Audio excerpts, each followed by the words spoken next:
Peddapalli municipal కార్యాలయంలో తెలంగాణ రాష్ట్ర ఆవిర్భావ దినోత్సవాన్ని ఘనంగా నిర్వహించారు.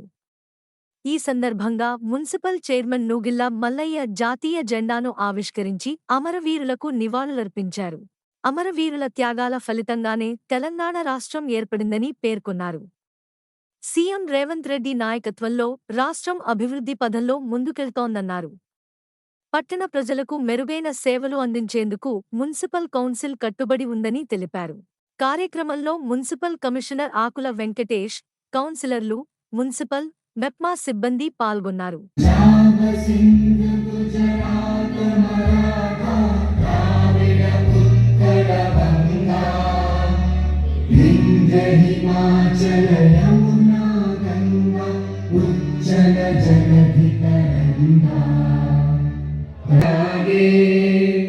तव शुभ आशीष मागे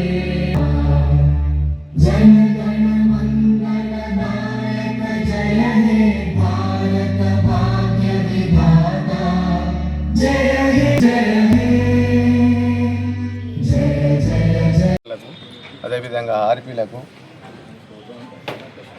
మన తోటి టీపీఎస్ గారికి అందరికీ తెలంగాణ ఉద్యమంలో ప్రాణాలు అర్పించిన అమరవీరులందరికీ నా జోహార్లు. ఆనాడు వందలాది మంది విద్యార్థులు, యువకులు ఉమ్మడి రాష్ట్రంలో బలిదానాల పునాదులపైనే నేడు తెలంగాణ రాష్ట్రం ఏర్పడిందని, తెలంగాణ ప్రజల చిరకాల నెరవేరిందని, ఆనాడు సోనియా ఆదేశాల మేరకు తెలంగాణ రాష్ట్రం ఏర్పాటు చేయడం జరిగిందని, అదే స్ఫూర్తితో నేడు దేశంలో నెంబర్ 1గా తెలంగాణ రాష్ట్రాన్ని గౌరవ సీఎం రేవంత్ రెడ్డి గారు పాలన అందించడం జరుగుతుందని, అదేవిధంగా పెద్దపల్లి మున్సిపాలిటీ పరిధిలోని గౌరవ తెలంగాణ ప్రభుత్వం వైపు ఎమ్మెల్యే విజయన్న గారి సహకారంతో పట్టణ ప్రజల మెరుగైన పాలన అందించేందుకు మా మున్సిపల్ కౌన్సిల్ నిరంతరం కట్టుబడి ఉంటుందని చెబుతూ పట్టణంలో ప్రజలకు అందరికీ తెలంగాణ శుభాకాంక్షలు తెలుపుకుంటున్నాను.